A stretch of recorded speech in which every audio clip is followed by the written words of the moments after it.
Morning everyone. आज हम लोग आपके थर्ड सेमेस्टर के पेपर का हम बहुत ही पहला टॉपिक शुरू करने जा रहे हैं। वो है कहीं ना कहीं जो रिलेटेड है, it is related with colonialism and the modern education. तो आज हम यहाँ पर कहीं ना कहीं तीन चीज़ों की बात करेंगे। पहली बात जो हम करेंगे, हम अपने ट्रेडिशनल सिस्टम ऑफ एजुकेशन को जानेंगे। दूसरा, हम कॉलोनियलिज्म के इम्पैक्ट को जानेंगे। और तीसरा, हम ये देखेंगे किस तरीके से इसके इम्पैक्ट ने, इसके प्रभाव ने एक मॉडर्न एजुकेशन को, या फिर जिस एजुकेशन सिस्टम में हम अभी रह रहे हैं, जिसकी हम बात कर रहे हैं, उसको जन्म दिया। ठीक है, तो इस तरीके से करते हुए आपके फर्स्ट यूनिट का बहुत ही वेरी फर्स्ट टॉपिक है जिसका आज हम डिस्कशन करने जा रहे हैं। ठीक है, तो let's begin with the traditional system of education. जब हम इंडिया के कॉन्टेक्स्ट में ट्रेडिशनल सिस्टम ऑफ एजुकेशन की बात करते हैं तो आपके दिमाग में क्या आता है? तो यूजुअली हम देखते हैं कि इंडिया में एक डिफरेंट तरीके का बाइफिकेशन था। मेजरली अगर मैं हिंदूज की और मुस्लिम्स की बात करूं तो हिंदूज में यहाँ पर टोल्स, पाठशाला और गुरुकुल्स देखने के लिए मिलते थे, और मुस्लिम्स में मदरसास और मकताब्स देखने के लिए मिलते थे। और जब हम बात करते हैं गुरुकुल्स की या पाठशाला की, तो एक कैसा दृश्य हमारी आंखों के सामने आता है? कहीं ना कहीं जब हम गुरुकुल की बात करते हैं तो एक ऐसी व्यवस्था देखने के लिए, या फिर एक ऐसी व्यवस्था का अनायास ही हमारे सामने एक जिक्र हो जाता है कि जहाँ पर क्या होगा, एक टीचर है, बहुत ही क्लोज प्रॉक्सिमिटी में कुछ स्टूडेंट्स हैं, शायद जहाँ पर जो है एक बहुत ही ओपन डिस्कशन होता होगा, चैंटिंग्स एंड चैंटिंग्स, एक इस तरीके का, जैसे हम लोग देखते हैं ना टीवी में, कभी रामायण जैसा कुछ देखते थे कि जहाँ पर वो राम और सब लोग जो जाके रहे एक तरीके से एक गुरुकुल जैसी व्यवस्था में। तो एक इस तरीके की एक व्यवस्था का एक हमारे दिमाग में एक चित्रण अपने आप हो जाता है, पिक्चराइजेशन हो जाता है। इसी को अगर हम बात इसी के अंदर आगे देखें तो हम देखते हैं कि गुरुकुल सिस्टम ऑफ एजुकेशन के अंदर क्या है। गुरुकुल सिस्टम ऑफ एजुकेशन में देयर इज अ टीचर, बहुत छोटा सर्कल होता है, लाइक जैसे हम इस पिक्चर में देख सकते हैं, 4 स्टूडेंट्स उनके साथ बैठे हैं। वो वर्बली, मतलब जो ज्यादा से ज्यादा जितना ज्ञान होता है वो मौखिक दिया जाता था इन प्लेस ऑफ रिटन। जैसे आजकल हम क्या देखते हैं कि ज्यादा एम्फोसिस किसके ऊपर है? It's not only the verbal learning, verbal teaching, it is as well as in written teaching, writing aspects also. So that is the whole idea of the Gurukul system of education. The another important feature जब हम Gurukul system की बात करते हैं is all about the Guru. सबसे अहम चीज, हम लोग वहां पे गुरुकुल सिस्टम में जो गुरु का स्थान कहीं ना कहीं भगवान के तुल्य होता है, भगवान के बराबर माना जाता था। गुरु द टीचर, गुरु कौन होता है? Taking you from darkness to light. एक गुरु को हम लोगों ने वहां पे एक ऐसा दर्जा दिया जो शायद अंधेरे से निकालकर हमारे जीवन को रोशनी की ओर लेके जाता है। जो कहीं ना कहीं एक गुरु का जो स्थान है, जो मतलब जिसे कहते हैं ना, क्या कहते हैं, गुरु गोविंद दो दो खड़े काके लागू पाओ, बलिहारी गुरु आपने गोविंद ये बताया। मतलब गुरु का स्थान और गोविंद के स्थान में तुलना करना शायद एक बहुत ही मुश्किल काम था उस समय में, जब मैं ट्रेडिशनल सिस्टम ऑफ एजुकेशन की बात करती हूँ। ठीक है, इन इंडिया द गुरु और the teacher is held in the high steam. मतलब भारत में जो गुरु का स्थान है सबसे उच्च स्थान माना जाता था। Indeed, there is an understanding that if the devotee were presented with the Guru and God, first he would pay respect to the Guru, since the Guru had been instrumental in leading him to the God. Very interestingly, जब हमने अभी बात भी करी कि अगर वहां पे गुरु और भगवान दोनों खड़े हैं तो कहीं ना कहीं सबसे पहला जो आदर का जो भाव है, जो समर्पण है, गुरु की तरफ ही देखने के लिए मिलता रहा है, और गुरु को ही दिया जाता है। गुरु का स्थान भगवान के तुल्य माना गया है, इसलिए क्योंकि गुरु ही एक वो रास्ता है, वो इंस्ट्रूमेंट है जो मनुष्य को भगवान से मिलने में मतलब एक तरीके से मदद करता था। That was the traditional thought which we used to follow in our the traditional education system. इसी तरीके से हमने एक और चीज हम लोगों को देखने के लिए मिलती है गुरुकुल व्यवस्था के अंदर, कि जो शिष्य है, गुरु का जो मतलब the orders, the commands, the whatever the I mean you know the desires or whatever he just matlab expect from the students are supposed to fulfill those expectations at any cost. They really obey the rules and the orders of the gurus, and the discipline was so strict if we talk in terms of the discipline, right? The gurukul ek tarike ka type of school hai India mein, which was very first thing जो residential थे nature में। Residential in the sense, चाहे वो राजा हो, महाराजा हो, बहुत किसी भी बहुत अच्छे वर्ग से हो, लेकिन उसको वहां पर जाकर वहीं पर रहना पड़ता था। That was the residential campuses where the people in the sense शिष्य supposed to stay, they living in the proximity to the guru. अपने गुरु के बहुत नजदीक उनको रहने का मौका मिलता था। And you know that the interestingly कि गुरु का जो मानना है, गुरु जो स्थान जो दिया जाता है उनको दिया जाता है जिनसे आप सिर्फ ज्ञान ही नहीं लेते, किताबी ज्ञान, आचरण, सब कुछ, बल्कि उनसे उनका व्यवहार, उनसे उनका चारित्रिक विकास भी उस क्लोज प्रॉक्सिमिटी में रह के जो आपका पूरा कैरेक्टर बिल्डिंग है वो कहीं ना कहीं when a teacher and people, the student, they both are residing very close to each other, then then it develops, then the character of the you know whole society get develops together. In a gurukul the students resided together as equals irrespective of their social standing. एक बार आप गुरुकुल के अंदर enter कर जाते हैं तो आपका कोई भी, मतलब कोई भी धर्म है, कोई भी जाति है, किसी भी पड़ाव में अगर है, एक लेडर जो सोसाइटी के लेडर है, उससे उस पर फर्क नहीं पड़ता राजा हो या रंक हो, मतलब कोई बहुत अमीर हो या बहुत अमीर नहीं हो, they all learn from the गुरु।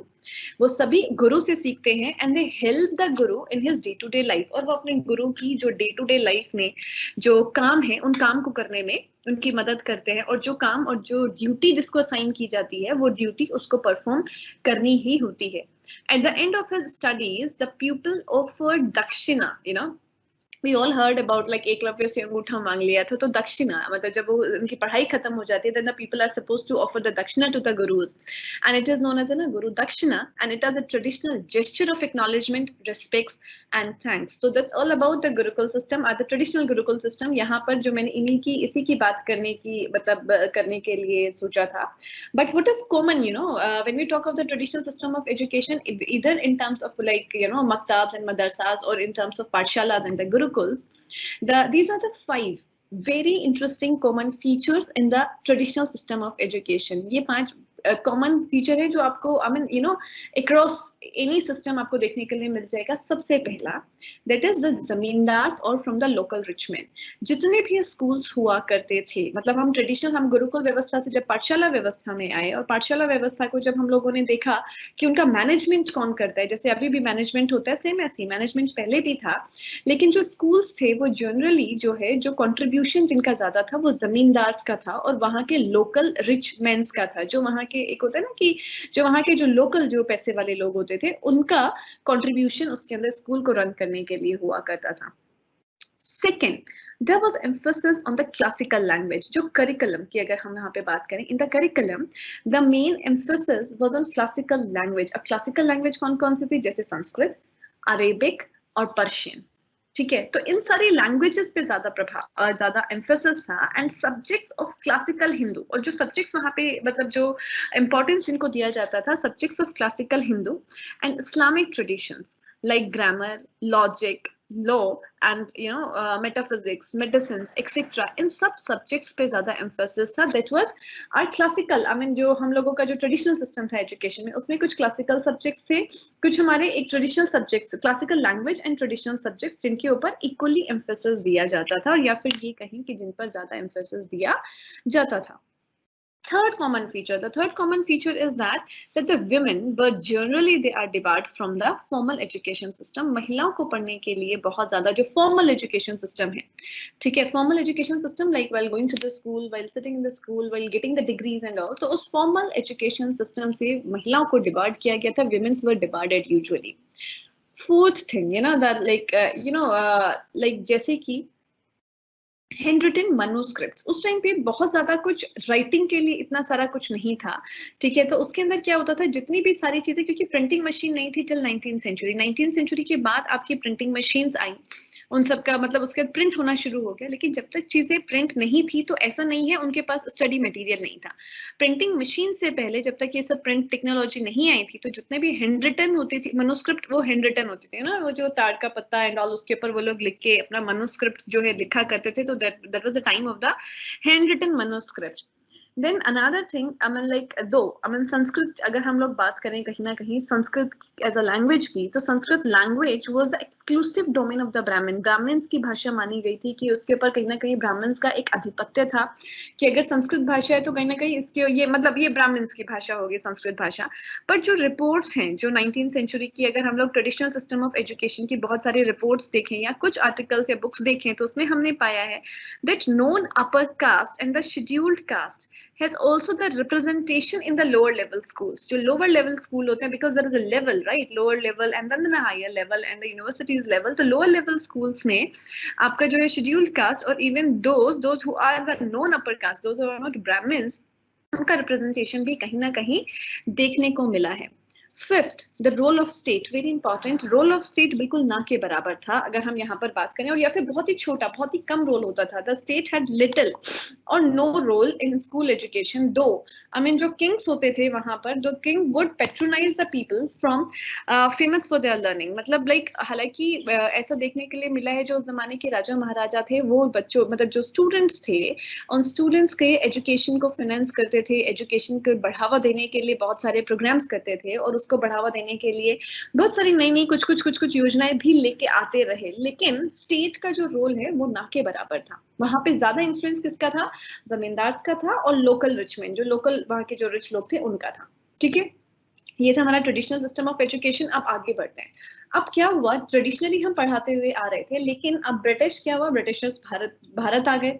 वो भारत आए थे एक बिजनेस पर्सपेक्टिव से. I mean they came to India with a perspective to of like you know of having a good business. तो गुड बिजनेस के लिए उनको क्या जरूरत थी, वो यहाँ पर इकोनॉमिकली और पॉलिटिकली अपना इन्फ्लुएंस बनाना चाहते थे, अपना एक तरीके से एक कब्जा करना चाहते थे. ठीक है, लेकिन to make the hold on the on the economic and a political aspect, it is essential to understand. ठीक है, for them the dynamics of Indian traditional society. Like इसके अंदर बड़े ही अच्छे से एक स्टेटमेंट उन्होंने दिया है, that is a Martin Carnoy. Martin Carnoy ने बोला कि that education in colonial country in India is designed by the colonial rulers to legitimize their domination and to serve their own economic needs. मतलब जो like the authors, those who always said कि उनके लिए choice नहीं था. अगर वो वहां पर अपने डोमिनेशन को इंडिया में बनाए रखना चाहते थे तो उस डोमिनेशन को बनाए रखने के लिए उनको एजुकेशन सिस्टम को अपने हाथों में लेना या अपने होल्ड में लेना कहीं ना कहीं बहुत ज्यादा जरूरी हो जाता था. Like economic and political control over the colonial country is essential for the survival of the colonial rule, and education is the only way to achieve that goal. अगर आप वहाँ पर कंट्रोल करना चाहते हैं तो उसके लिए एजुकेशन ही एकमात्र ऐसा टूल है जिसके थ्रू आप अपने कंट्रोल को बहुत इफेक्टिवली कर सकते हैं. ठीक है, एंड दे ऑल्सो लाइक अब उस कंट्रोल को बनाने के लिए क्या करना पड़ेगा एजुकेशन में, क्योंकि हमारा तो एक ट्रेडिशनल सिस्टम ऑलरेडी चलता आ रहा है. इट्स नॉट दैट ईजी कि ओवर द नाइट हम किसी भी सिस्टम को जाके चेंज कर देंगे या फिर किसी भी सिस्टम को जाके उसमें बदलाव कर देंगे या फिर उस सिस्टम में जाके हम इन्वॉल्व हो जाएंगे. For that we have to take some very slow and gradual steps, and the same thing has happened.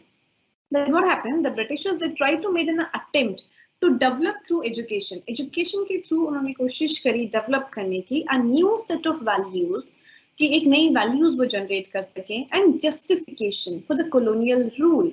मतलब उन्होंने उनका जो दिमाग था वो ये था कि वो एश्योर कर सके कि कॉलोनियल रूल चलता रहे. तो एजुकेशन सिस्टम में उसके लिए क्या क्या इनकलकेट करने की जरूरत है, कौन सी ऐसी वैल्यूज इनकलकेट करने की जरूरत है, या फिर क्या जस्टिफिकेशन होना चाहिए, so that rule can be for the long lasting. बहुत इफेक्टिवली जिन चीजों के लिए या जिस बेनिफिट्स के लिए वो लोग यहाँ हैं, they could have been reap the benefit of those fruits very effectively.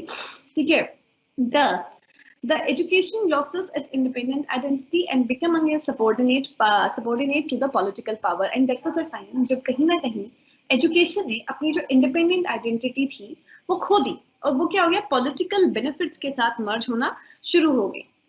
यहाँ पर मैं एक बात और बता देना चाहती हूँ, ऐसा नहीं है कि कॉलोनियल पीरियड के टाइम में जो बदलाव एजुकेशन में हुए वो सारे नेगेटिव ही हुए. अगर हम उसको भी लॉन्ग लास्टिंग वे में अभी देखें, अगर हम अभी 2020 में बैठ के उसको असेस करें तो कहीं ना कहीं कुछ इम्पैक्ट्स ऐसे भी रहे जिनको हम ये कह सकते हैं, like the positive impacts also. No doubt they try to capture our education system just to take the benefits politically and economically, जिसके कारण वो फोर्स थे अपने एजुकेशन सिस्टम के ऊपर कब्जा बनाने के लिए. बट ऐसा नहीं है कि उसके कारण सारी चीजें खराब ही हुई. There was a cultural transformation also, that was a time जिसकी हम आगे बातें करेंगे कि किस तरीके से विमेन को एक फॉर्मल एजुकेशन सिस्टम में जाने का उनको चांस मिला. एट द सेम टाइम बहुत सारे साइंटिफिक नॉलेज की वहां पर बात हुई, इंग्लिश एज अ लैंग्वेज किस तरीके से यहाँ पर आती है. तो कुछ ना कुछ जब चीजें चेंज होती हैं उसका मतलब दोनों ही तरीके से हमें प्रभाव देखने के लिए मिल जाता है. ठीक है, तो इसके अंदर अगर हम बात करें तो education of Indians had become a topic of interest among East India Company officials. ठीक है, तो एजुकेशन ऑफ इंडियंस की एजुकेशन कहीं ना कहीं ईस्ट इंडियन कंपनी की एक टॉपिक ऑफ इंटरेस्ट था, उन लोगों का एक इंटरेस्ट एरिया बन गया. And you know what was the agenda? The agenda was to advance the knowledge of Indians and to employ that knowledge in the East India Company. तो उनको दो चीजें थी. उनकी क्या दो चीजें थी? सबसे पहले वो चाहते थे कि इंडियंस का जो नॉलेज है वो थोड़ा एडवांसमेंट हो जाए, बिकॉज उनकी कॉलोनी है तो I mean they want that they should be at the advanced level. And secondly they want to employ that knowledge that knowledge in the East India Company की, और वो जो समझ वो लोग जो अपने अंदर जनरेट करेंगे उस समझ के साथ वो ईस्ट इंडिया कंपनी के अंदर वो आके कहीं ना कहीं उस नॉलेज का इस्तेमाल भी कर सकें. तो these were the two basic objectives या two basic goal or agenda of East India Company to get certain initiations or to take certain steps to, you know, for the change of the education system, or like, you know, to make themselves involved in the education of India. So let's come कि किस तरीके से उसके अंदर उन्होंने धीरे धीरे चीजों को कैसे कैसे चेंज किया. We will go by step pre independence days, जब आजादी से पहले. सबसे पहले हम यहाँ पे बात करेंगे 1813 चार्टर एक्ट. सबसे पहले जब हम लोग बात करेंगे एजुकेशन सिस्टम की इन द कॉलोनियल पीरियड, उसका क्या इम्पैक्ट रहा, तो सबसे पहला चार्टर एक्ट आया 1813 में. अब चार्टर एक्ट क्या था 1813 में? They come up with certain offers. ठीक है, उन्होंने बहुत सारी ऐसी कुछ लुभावनी प्रस्तावों के साथ एक 1813 में एक एक्ट मतलब प्रस्तावित किया, सामने पेश किया, जिसके अंदर मेन एजेंडा क्या था, मेन फोकस था revival and the improvement of literature. We already do have our literature. ठीक है, उसके अंदर रिवाइव करना, उसको और बेटर करना, और उस लिटरेचर को प्रभावी करने के लिए कहीं ना कहीं एक मुद्दा सामने उठाया गया था. Second, the encouragement of the learned natives of India. जो ऑलरेडी इंडिया में पढ़े लिखे जो नेटिव्स हैं, जिनके पास ऑलरेडी ज्ञान था, उनको एनकरेज देना, उनको बढ़ावा देना कि वो आगे आए, आगे निकल के आए. And the third thing, the introduction and promotion of a knowledge of science among the inhabitation of the British territories in India. और कहीं ना कहीं साइंस की नॉलेज को बढ़ावा देना, कहाँ पर? जितनी भी ब्रिटिश टेरिटरीज हैं इंडिया में, वहां पर. ठीक है, ये चीजें जितने भी हम एक्ट्स पढ़ेंगे, जितने भी हम चीजों में आगे बढ़ते जाएंगे, वहां पे एक स्ट्रैंड है, देयर इज अ कनेक्शन. ठीक है, उस कनेक्शन को हम मिस नहीं करेंगे. ठीक है, जैसे अगर मैं यहाँ चार्टर एक्ट की बात करूँ तो चार्टर एक्ट के अंदर हम इन 3 पॉइंट्स को ध्यान में रखेंगे so that we can understand the next act, क्योंकि सब एक दूसरे से कनेक्टेड है, right? Like revival and improvement of literature. Second, the encouragement of the learned natives of India. And third, the introduction and promotion of knowledge of science among the inhabitants of the British territories in India. अब क्या हुआ? इसके साथ साथ उन्होंने मतलब एक fund generate किया, that is a fund of 1 lakh rupees, जो उसको दिया जाएगा जो इस तरीके के प्रोसेस को फॉलो करता है, राइट? जिसके कारण क्या हुआ? इसके कारण अब भारत में शुरू हो गई, सारा का सारा मुद्दा किसका था? पैसे का था. क्योंकि जो हम लोगों को जो अमाउंट मिलना था, अमाउंट मिलता उन्हीं स्कूल्स को जो इस तरीके की चीजें फॉलो करते, जो पॉलिसीज उन्होंने दी थी, जहाँ पे साइंस एजुकेशन पे एम्फेसिस होता, जहाँ पर लिटरेचर को रिवाइव किया जाता. रिवाइव करने के साथ साथ इंडियन लिटरेचर के साथ साथ वेस्टर्न लिटरेचर को भी इनकॉर्पोरेट किया जाना था. तो इन सब चीजों के कारण क्लैरिटी थोड़ा कम थी. तो उसके बाद एक कंट्रोवर्सी उभर कर भारत में देखने के लिए मिली. वो कंट्रोवर्सी क्या थी? ओरिएंटलिस्ट और क्लासिस्ट एंड इंग्लिस्ट एंड देन ऑक्सीडेंटलिस्ट. ठीक है, क्लासिस्ट एंड ऑक्सीडेंटलिस्ट के बीच में एक कंट्रोवर्सी देखने के लिए मिली. अब ये क्या है? मतलब ये जो कंट्रोवर्सी है, ये जो विरोधाभास था, विरोधाभास किस चीज के बीच में था? अगर हम क्लासिस्ट, मतलब क्लासिस्ट उसके नाम से हमें पता चल रहा है क्लासिकल लैंग्वेजेस, ये वो लोग थे जिन्होंने बात करी थी कि हम प्रमोट करेंगे एजुकेशन को through the medium of Sanskrit, Arabic and Persian, because these 3 are the classical languages. Sanskrit था, अरेबिक था और पर्शियन था. तो क्लासिस्ट ने बोला कि भाई जो ओरिएंटलिस्ट हैं, या फिर जिनको हम दोनों में से कोई भी कह सकते हैं, जिनका ओरिएंटेशन किसकी तरफ था? इंडियनाइजेशन की तरफ था, देन दे ऑल सेड कि हम लोग जो है एजुकेशन सिस्टम के अंदर किसके थ्रू प्रमोट करेंगे? Through Sanskrit, through Arabic and through Persian. ठीक है, वहीं पर दूसरी ओर जो लोग थे जो फेवर करते थे, मतलब favour of developing the western education in India through the medium of English, वो लोग किसको मानते थे? ऑक्सीडेंटलिस्ट. They said कि यहाँ पर एजुकेशन सिस्टम किसके थ्रू आना चाहिए? इंग्लिश के थ्रू आना चाहिए. तो that was a controversy which generate during over the period of time, right? That is a oriental occidental educational controversy, कि जो आप यहाँ पर स्कूल्स को जो आपको फंड मिलेगा वो स्कूल्स में जो मीडियम ऑफ इंस्ट्रक्शन रहेगा, जो प्रमोशन ऑफ एजुकेशन रहेगा, किस मीडियम के थ्रू रहेगा. तो there is one group those who suggested that the promotion of the education, through the medium of Sanskrit, Arabic, and Persian. And there is another group, those who are in a favor of then developing the Western education in India through the medium of English. So with this, if we just move forward, then there was a Macaulay minute. Macaulay minute aya 1835 mein, right? Now, like it's very nice. Though that was a time actually. बहुत ही plan करके, बहुत ही समझ के साथ इन्होंने एक minute सामने पेश किया. वो क्या था minute? That he advocated the education of the upper class in India and made vigorous plea for spreading Western learning through the medium of English. And he advocated, he is much more in a favor of the education of the upper classes in India, right? Rather giving, you know, when we talk of the Gurukul system, there is a very less kind of classification. It's for the upper class or for the lower class or for the domination class, right? But when the Macaulay minute come, he very clearly stated and advocated the education of the upper classes, education of the upper classes in India, and they made the vigorous plea for spreading the Western learning through the medium of English. And he is totally in a favor that we need to spread the Western learning. जो पाश्चात्य जो समझ है, पाश्चात्य जो संस्कृति है, उसको बढ़ावा दिया जाए. कैसे दिया जाए? Through the medium of English. Second, through English education, it was possible to bring about a class of person, right? Because English is the only way, English education is the only way through which we can bring about a class. A class, हम लोग उनका मतलब, that is according to the Macaulay minute, class of a person, कैसा class? Who is Indian in blood and color, but English in taste, in opinions, in morals, and intellect, right? मतलब Indian है because what the East India Company was intended, they were intended that we need the people from here only, from the colonies only, so that they could get those people, those who can work for them. So the only intention of the Macaulay minute is that to get the people, those who are Indian in blood, those who are Indian, but by taste, because when they started getting into the Western literature, Western culture, when they come in the orientation, you know, it's all about the education. हम लोगों को कैसे चीजों की समझ बनती है, हम चीजों को अच्छा या बुरा कैसे कहते हैं, only on the basis of education. And the moment we get into the formalized system, we started building our own opinion, and that was the only intention of that Macaulay minute, that English in taste, that they should start thinking like the Britishers. And this minute was accepted and opened a new chapter in education history of India. इस minute को accept कर लिया गया, और accept करने के बाद कहीं ना कहीं एक भारतीय शिक्षा के संदर्भ में एक नया चैप्टर हमें देखने के लिए मिला. उसके बाद ये कंट्रोवर्सी अभी तक चली रही थी. कंट्रोवर्सी चलने के बाद जो है मैकाले के मिनट्स आ गए. But now what happened in 1854, there was a Wood's dispatch. What is the Wood's dispatch? That is, Wood's dispatch was known as a Magna Carta of English education in India. Why it is known as a Magna Carta of English education in India? That they're the medium of instruction. अब उन्होंने सोचा कि because already it's 1854, by the time of 1854 the controversies are there. With the controversies, the Macaulay minutes was there. He came up with a kind of a filtration theory कि filter कर लीजिए. Those who are the upper caste, those who are the upper class people, unko we can go for the English medium, and the rest of the people, like, okay, let it go. Usko chhod diya, uske bare mein kahin baat nahi ki.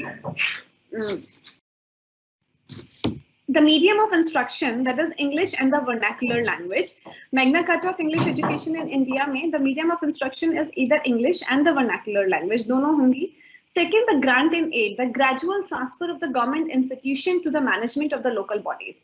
ठीक है, तो gradually transfer कर देंगे government institution को to the management of the local bodies. Third, voluntary religious education in the government institution. ठीक है, धीरे धीरे वॉलंटरी बेसिस पे जो गवर्नमेंट इंस्टीट्यूशंस हैं वहां पर रिलीजियस एजुकेशन देने का कुछ प्रावधान किया जाएगा. There was emphasis on the training of teacher, because अगर हम English education की बात करते हैं, if we talk of incorporating the English, you know, as a medium of instruction or English education, then for that we also need the trained teacher, those who are well acquainted with the, you know, with the system we want to come up with. So same, the training of teacher was again the emphasis area, so that they can train the teacher in the particular way, like, you know, in the way which they want, and the way who can, you know, take care of the English as a language or the Western literature in a very effective manner. Then there was an emphasis of education of women. because earlier it was not there, and now there was an emphasis on the education of women also as well. Establishment of the university and expansion of the mass education. It was earlier when there was another limited pathshalas and the gurukuls, but that was a time when there was an emphasis on the expansion of the mass education, so that and they can reach to, you know, at the different levels, at the different levels, to raise the level of education, and especially to train the people in a way they want, right? So, since English was increasingly being employed as the language of instruction during 1852 to 53, petitions were sent to the British Parliament in support of both establishing and adequately funding university education in India, which resulted in Education Dispatch of July 1854, which helped in shaping the education system of India. Right, I mean English was increasingly being employed as the language of instruction. मतलब ये almost अभी तक 1854 तक ये decide हो गया था कि हम लोग जो है कहीं ना कहीं इंग्लिश को एक लैंग्वेज, एक मीडियम ऑफ लैंग्वेज बनाने जा रहे हैं ड्यूरिंग 52, जिसके कारण ड्यूरिंग 52 और 53 में बहुत सारे पिटिशन सेंड किए गए. किसके लिए सेंड किए गए? To the British parliament in support of both establishing an adequate funding university education in India. ठीक है, which resulted in the Education Dispatch of July 1854, which helped in shaping the education system of India, right? जिसका नतीजा क्या हुआ हमें देखने के लिए मिला कि it's not only the school but higher education में भी बहुत सारे बदलाव देखने के लिए मिले. जैसे हम इस पिक्चर में देख सकते हैं कि though there like majorly there are the males, but if you can see at the right side the like some of the females are also there.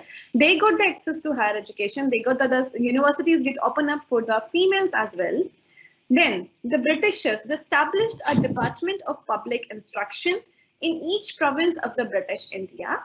Second, the establishment the teacher training school for all level of instructions. ठीक है, teacher training schools का establishment हुआ, and for the all level like the school levels and the college levels, university levels. Third, there's an increase the number of the government colleges, vernacular schools and the high schools. Government colleges, vernacular schools and the high schools, इन लोगों इनके number में क्या किया गया? इनके number को increase किया गया.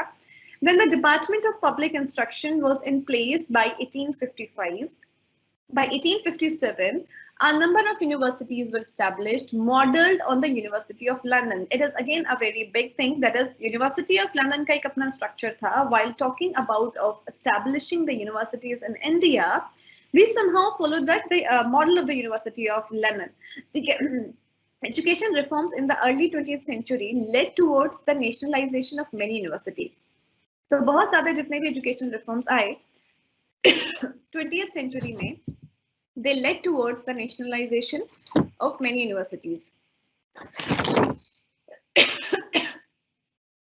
Right. So that was a time when the Hindu College in Calcutta get established in 1851. Grand Medical College 1844.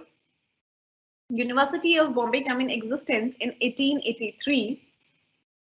Right, and there was a rapid growth of the colleges. Colleges का जो number था बहुत तेजी से बढ़ने लगा. Besides the government colleges, numerous private institutions also sprang up. Government colleges के साथ साथ कुछ private institutions भी देखने के लिए मिले.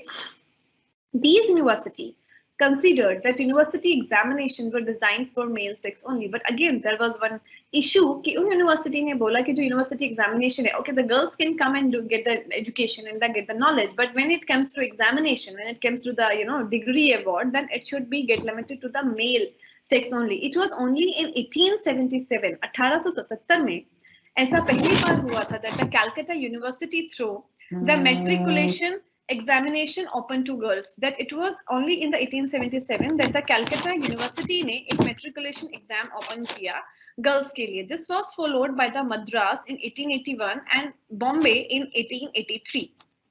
तो कहीं ना कहीं इसको follow किसने किया? मद्रास ने 1881 में follow किया and Bombay ने 1883. This was followed by the Madras in 1881 and Bombay in 1883. ठीक है, तो सबसे पहला कैलकाटा यूनिवर्सिटी के अंदर क्या हुआ? एग्जाम 1877 में ओपन किया गया गर्ल्स के लिए, और गर्ल्स के लिए ओपन करने के बाद मद्रास ने शुरू किया 1881 में और बॉम्बे ने शुरू किया इसको 1883 में. तो in that way somehow that was the initiation for the women education. तो विमेन एजुकेशन के लिए भी चीजों को खोल दिया गया और फीमेल्स को कहीं ना कहीं एक एनकरेजमेंट देना शुरू कर दिया गया. Right.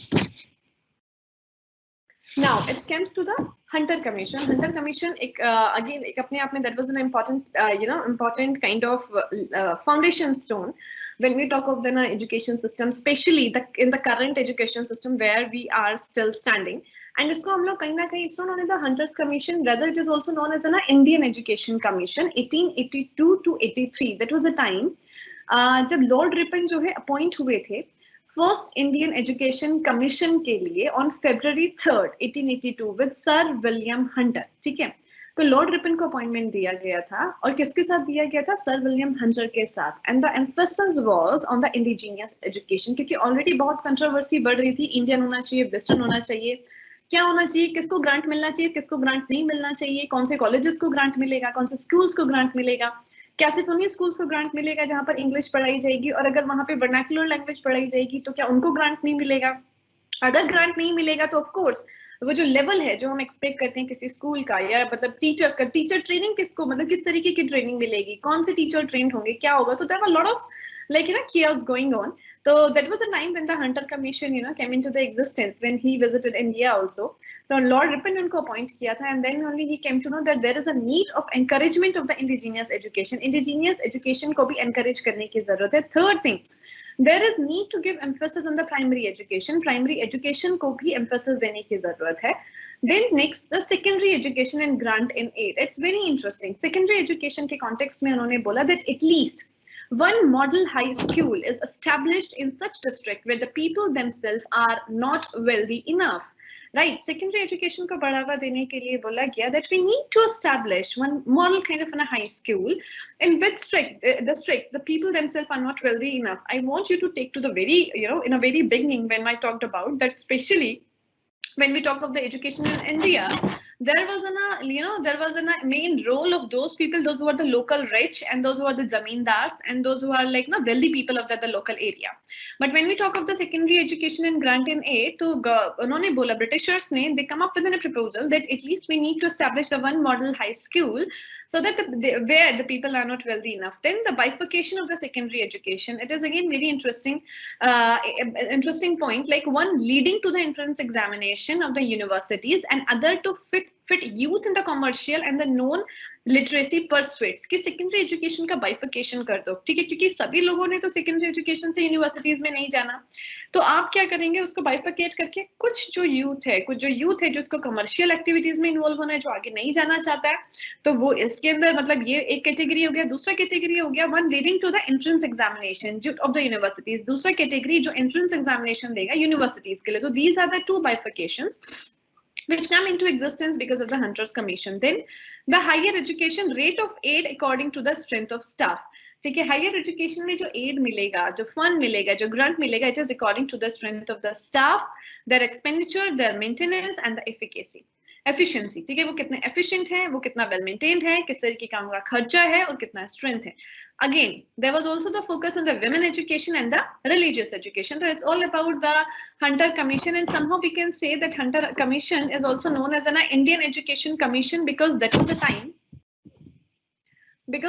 time when somehow we come up with a full-fledged education system, एक Indian education system हमारे सामने देखने के लिए मिला.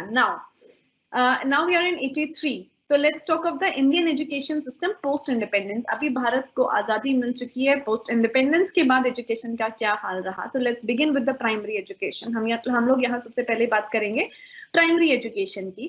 तो प्राइमरी एजुकेशन की अगर हम बात करते हैं, the very first thing which came is the Gokhale's bill for compulsory primary education. That was the first time जब ये कहा गया था कि प्राइमरी एजुकेशन कंपल्सरी होनी चाहिए. It's 1912. The chairperson of compulsory primary education in India, उन्होंने बोला, जो chairperson थे गोखले, उन्होंने बोला कि compulsory primary education in India, and he was actually, he was a professor and the principal of the Pune Ferguson College. जो पुणे में जो Ferguson College है, उनके professor भी थे और principal भी थे, and he was also the president of Indian National Congress 1905 में.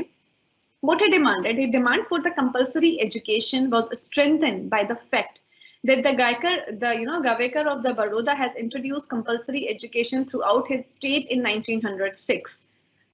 उन्होंने गोखले ने डिमांड किया था कंपलसरी एजुकेशन का, जिसके कारण क्या हुआ, जो बड़ौदा में वो that was a time when then the Ambedkar and all they come up, and बहुत सारे जो लोग थे जो एडमिशन से उस टाइम पे बाहर निकल कर आए, क्योंकि स्टेट्स ने कंपलसरी कर दिया था education. The compulsory education was that everybody irrespective of the caste, irrespective of the class, irrespective of the color and everything, everybody will compulsory get the education, right?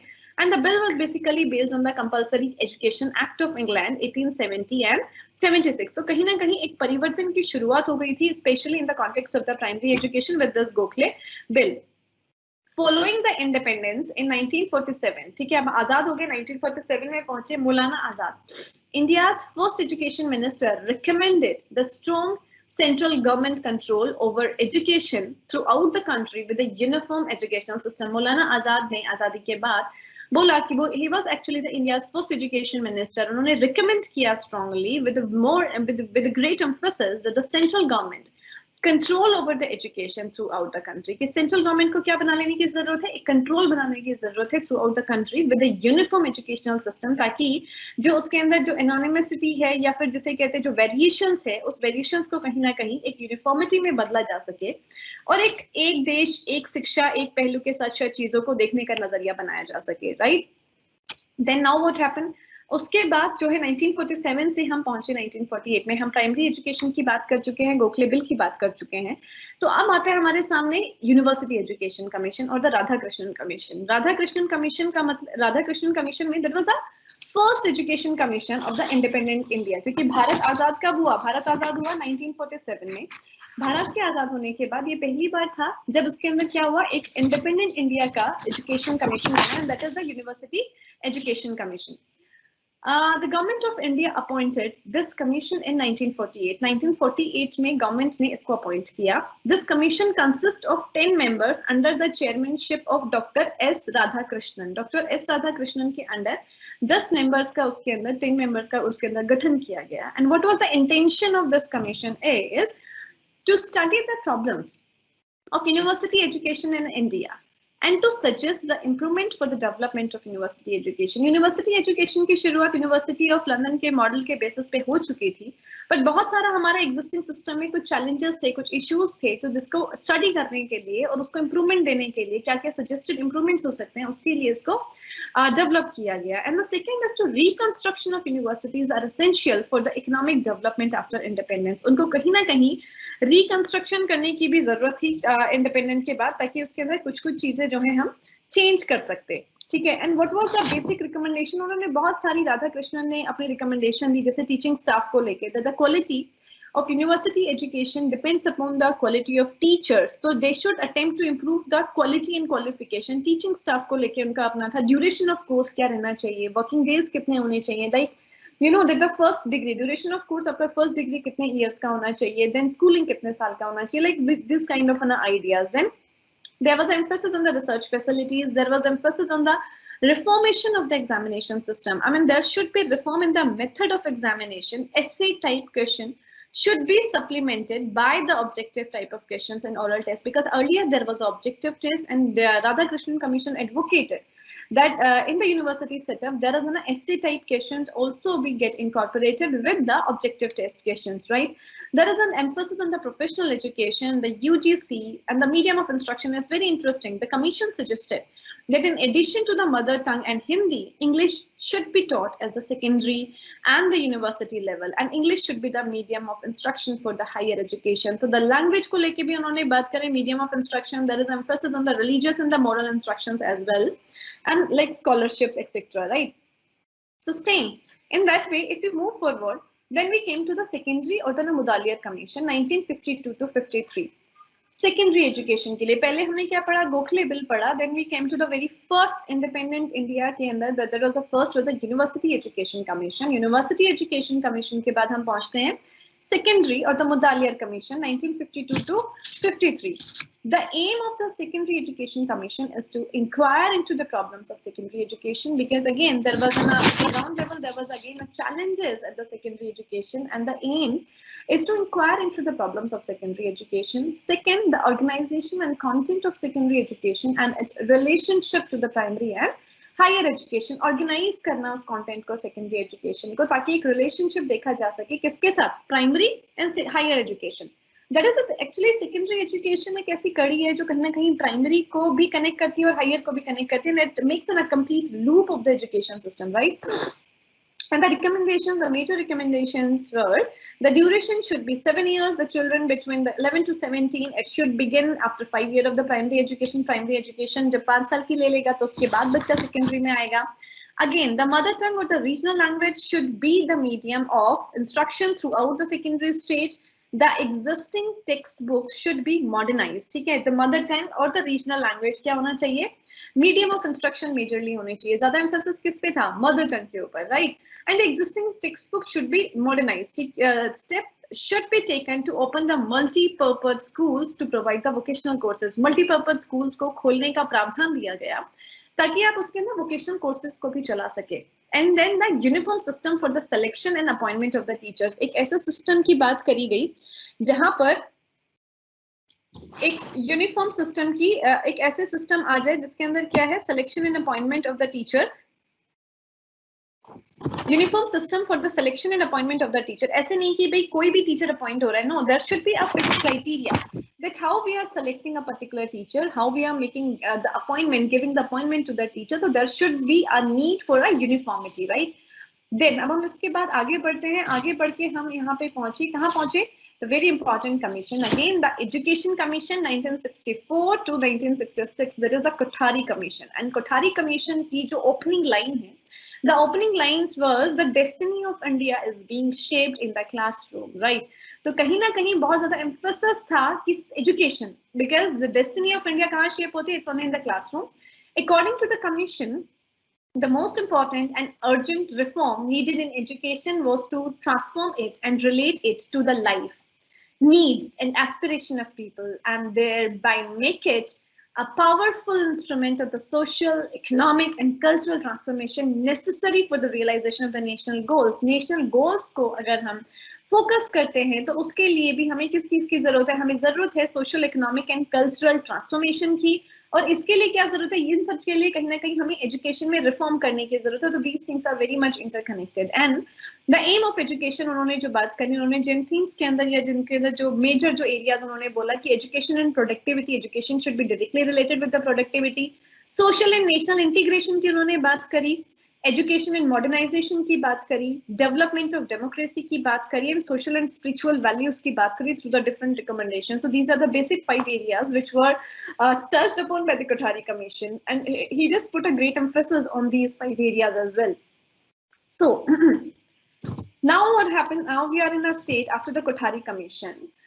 The 2 education policies were brought, and 2 education policies were brought in 1968 and 1986. 1968 में पहला हम लोगों का जो है एक तरीके से नेशनल एजुकेशन पॉलिसी आया, एंड 1986 में जो सेकेंड टाइम आया. एंड आफ्टर द 34 years, 34 साल के बाद, the union cabinet has approved the new national education policy. एक नई नेशनल एजुकेशन पॉलिसी को अप्रूव किया गया, NEP 2020, with an aim to introduce the several changes in the Indian education system from the school to college level. जिसके अंदर एक overall हम एक होलिस्टिक पिक्चर देख सकते हैं एजुकेशन की कि किस तरीके से स्कूल से और कॉलेज लेवल के अंदर क्या क्या चीजें चेंजेस देखने के लिए मिली. नो डाउट जब 1986 की हमारी नेशनल एजुकेशन पॉलिसी आई थी तो उसके अंदर कहीं ना कहीं बहुत सारी चीजों को रीस्ट्रक्चर किया गया. एक यूनिवर्सलाइजेशन की बात करी गई, एक same structure, inclusive education, adult education, eight the same time एक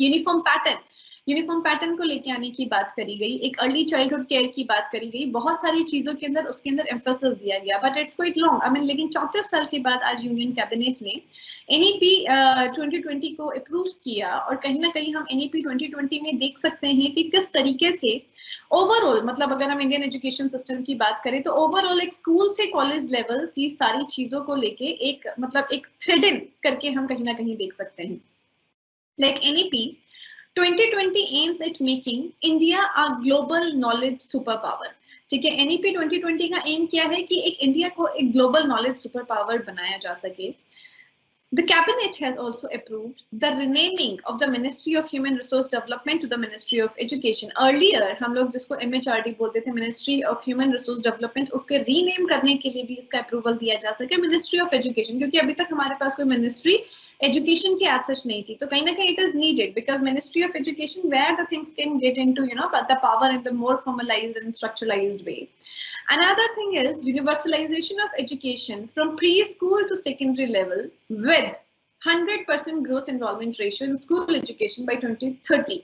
The main emphasis of NEP is also on that कि एक universalization किया जा सके education का. कहाँ से? preschool. Earlier when I talked about 1986 and 1968 का जो policy था हमारा, there was no emphasis on the preschool. ठीक है, प्री स्कूल को लेके उसमें कुछ उस तरीके का एम्फोसिस नहीं था. बट यहाँ पर जो है 2020 के अंदर ये कहा गया है, जो NEP 2020 है, कि there is a need of universalization of education from pre school to secondary level with 100%, ताकि बच्चों का 2030 तक 100% ग्रोथ एनरोलमेंट हो सके. किसके अंदर हो सके? इन school education. The another thing is that universalization of education from preschool to secondary level with 100% gross enrollment in school education by 2030, right? Then to bring the 2 crore out of school children back into the mainstream through an open schooling system. ऐसा तो नहीं है कि हम सभी बच्चे जो हैं हमारे already mainstream में हैं. बहुत सारे ऐसे बच्चे हैं those who are involved like you know कहीं मतलब किसी भी कारणवश जो स्कूल में नहीं आ पा रहे हैं, तो उनके लिए वो जो 2 करोड़ बच्चे हैं जो ऑलरेडी मेन स्ट्रीम का हिस्सा नहीं है, they are out of the school, उनके लिए ओपन स्कूलिंग सिस्टम की व्यवस्था की जाए सो दैट एक फ्लेक्सिबिलिटी, एक ईज पे उन बच्चों को एजुकेशन मुहैया कराई जा सके. ऐसा ना हो कि किसी कारणवश से इसलिए क्योंकि मैं स्कूल में नहीं जा पा रहा, उस फॉर्मल स्ट्रक्चर में नहीं जा पा रहा, तो मुझे एजुकेशन से दूर रखा जाए. नहीं, there is an equal emphasis on the regular schooling at the same time the open schooling system. And the current, अभी हमारा जो, अगर मैं यहाँ पे एजुकेशन पॉलिसी 1986 की बात करूँ, द करंट 10+2 सिस्टम जो है हमारा, वो रिप्लेस किया जाएगा by what? By new 5+3+3+4 curricular structure. ठीक है, इस करिकुलर स्ट्रक्चर में अभी क्या है हमारा 10+2 का स्ट्रक्चर है, 10+2+3, 10 till secondary, 2 senior secondary, 3 years graduation. Right now what has happened, what is going to be happen after this NEP 2020, it is replaced by 5+3+3+4 the curricular structure corresponding to the ages. अब इसकी ages समझो, जो 5 year of education है वो आपको complete करनी है 3 to 8 years. ठीक है, 3, 4, 5, 6, 3 साल का बच्चा, 4, 5, 6, 7, 8, राइट? 4, 5, 6, 7, 8, ये आपने 5 साल का एजुकेशन दिया. देन अगला जो 3 साल का एजुकेशन है, वो जब बच्चे का एज कितना हो जाएगा, 8 से 11 वर्ष का होगा, तब वो अगले 3 साल का अपना एजुकेशन कंप्लीट करेगा. उससे नेक्स्ट 3 जो करेगा वो कब करेगा? 11 से 14 साल का बच्चा होगा तब करेगा. एंड देन जो वो 4 साल का जो अपना क्वालिफिकेशन है वो कंप्लीट करेगा जब वो 14 to 18 इयर्स का हो जाएगा. ठीक है, तो that is the whole structure. 5+3+3+4 का जो स्ट्रक्चर है अभी फॉलो किया जाएगा as per suggested by the new education policy, right? तो new education policy aims to facilitate an inclusive, कहीं ना कहीं न्यू एजुकेशन पॉलिसी को अगर हम देखते हैं, it aims to facilitate an inclusive, participatory and holistic approach. एक इंक्लूड जिसमें सभी को इंक्लूड किया जा सके, सभी का पार्टिसिपेशन हो और एज एन अ होल एक होलिस्टिक अप्रोच हो which takes into consideration field experiences, empirical research, stakeholder feedback as well as the lessons learned from the best practices.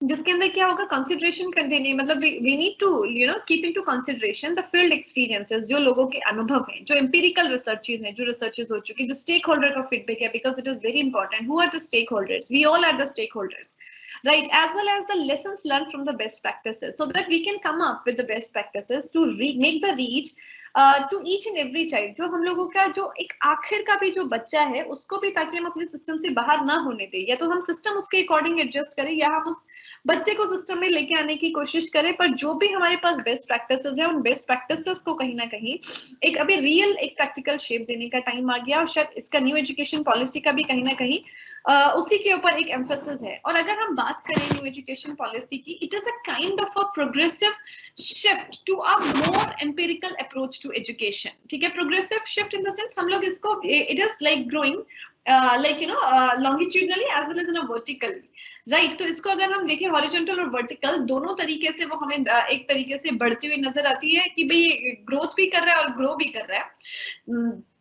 At the same time, the prescribed structure, ये जो हम लोगों को जो prescribed structure है 5 + 3 + 3 + 4, it will help to resolve. It will help to resolve the child's capacity, both intellectually and socially and physical awareness processes. सिर्फ ये बच्चे को ये intellectually ही सिर्फ मतलब enrich नहीं करेगी, but apart of intellectually, it's like physically, it's socially, and also I mean like you know the culturally and morally also it's gonna help the child if implemented in its true vision. अगर इसको really में जिस तरीके से जो इसका true vision है उसके साथ अगर implement किया गया, India will match the leading countries in the world with a new framework. In order to make this noble democratic vision as a reality, we India need an approach from within where everybody come up and crave over the edge from the stone, so that the beautiful structure of an educated and developed India can be shown to the world. And don't forget that India educated means India development. If we are talking about the education in the context of India, it means we are talking about the development of our country. So in that way, we try to discuss this in our, as in a very first topic, that is हम लोगों ने what we have studied today, that is the traditional system of our education. क्या था traditional system में? हमने बात करी कि हमने एक example वहां से उठाया गुरुकुल व्यवस्था का. गुरुकुल व्यवस्था को समझने के बाद हमने देखा कि किस तरीके से overall कुछ specific features हैं जो traditional system of education के अंदर हमें देखने के लिए मिलते ही हैं. उन traditional systems के अगर हम उन features को हमने समझा, उन features को समझने के बाद हमने जाना कि colonial period के अंदर किस तरीके से चीजों के अंदर बदलाव आया. कॉलोनियल जब अंग्रेज जब भारत आए तो उसके बाद क्या-क्या चीजें किस-किस तरीके से परिवर्तित हुई, हमने फिर ये देखा. कॉलोनियल इम्पैक्ट को हमने समझने की कोशिश करी. कॉलोनियल इम्पैक्ट को समझने के बाद हमने देखा कि किस तरीके से फिर उसके बाद एजुकेशन सिस्टम में चेंजेस आए. इंटेंशंस कुछ भी हो बट चीजों में चेंज आया. चेंज दोनों तरीके से है. दैट वाज अ टाइम जब इंग्लिश एजुकेशन को एम्फेसिस किया गया और चलते हमने primary education, university education commission, secondary education commission, and now we just end up with a new education policy 2020. So there are a lot of changes which came in the education system, जो कहीं ना कहीं हमारी एक modern education, जो हमारे सामने जो education है, जिस दिशा में और जिस दशा में है, वो हमारे सामने प्रस्तुत करती है. Right. So let's take some questions. कब से is this education class? Sahura, yes, it's an education class. Your third semester का अगर आप अपने BA program के अंदर देखेंगे, then there is a paper, जिस paper को हम लोग discuss कर रहे हैं, that is this paper only. Why ma'am speaks in English so much? Which book should we read for our exams? मुझे लगता है कि बेटा वैसे आप लोगों को मटेरियल बहुत जल्दी मिल जाएगा और पार्ट ऑफ इट आप लोग बहुत सारे ये जो वीडियोस हैं इसको आप लोग देख सकते हैं. आपको रिकॉर्डेड वीडियो मिल जाएगा. We will also post some material for you. तो मुझे लगता है उसके थ्रू आप चीजें बेहतर तरीके से देख पाएंगे. It's important to write, ma'am, these names is important to write in between the answers.